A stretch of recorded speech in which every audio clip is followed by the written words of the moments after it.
কলাপাড়া হাসপাতালের রোগীদের মাঝে বিএমপির উন্নতমানের খাবার বিতরণ। পটুয়াখালীর কলাপাড়া উপজেলার স্বাস্থ্য কমপ্লেক্সে শতাধিক ভর্তি রোগীদের মাঝে উন্নতমানের খাবার বিতরণ করা হয়েছে।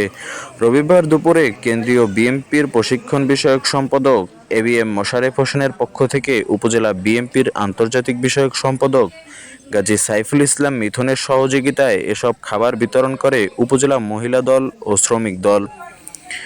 এ সময় উপস্থিত ছিলেন উপজেলা মহিলা দলের সভানেত্রী সালমা আক্তার লিলি, পৌর শ্রমিক দলের সাধারণ সম্পাদক শোয়েবুর রহমান, ত্রাণ বিষয়ক সম্পাদক মারিয়াম আক্তার, সদস্য মনি বেগম। হাসপাতালে ভর্তি রোগীরা খাবার পেয়ে উচ্ছ্বাস প্রকাশ করেন।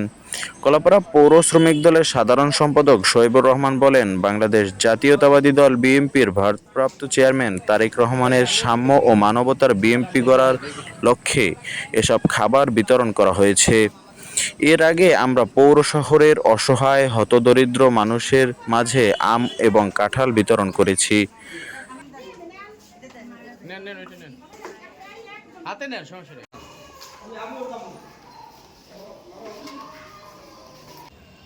তারুণ্যের অহংকার জনাব জননেতা তারেক রহমানের সাম্য মানবিক বিএনপি গঠনের লক্ষ্যে এবং সুন্দর সামাজিক বিনির্মাণ গঠনের লক্ষ্যে দক্ষিণবঙ্গের সিংহপুরুষ কলাপাড়া মা ও মাটি মানুষের নেতা, আগামী দিনের এমপি, আগামী দিনের মন্ত্রী জননেতা জনাব আলহাজ এবিএম মোশারেফ ভাইয়ের পক্ষ থেকে আমরা এই কলাপাড়া হসপিটালে অসুস্থ রোগীদের মাঝে আমরা খাদ্য বিতরণ কার্যক্রম ইতিমধ্যে সম্পন্ন করেছি এবং এই সার্বিক সহায়তা যিনি ছিলেন কলাপাড়া উপজেলা বিএমপির আন্তর্জাতিক বিষয়ক সম্পাদক জনাব মিথুন গাজী।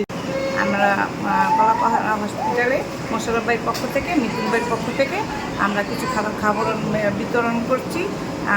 আমাদের জন্য দোয়া রাখবেন। অসুস্থ রোগীদের মাঝে আমরা অল্প কিছু মানে জাস্ট উন্নত মানের খাবার ব্যবহার করছি। সবাই সমস্ত রোগীদের জন্য আমরা নিয়ে আসছি এবং বিতরণ করছি।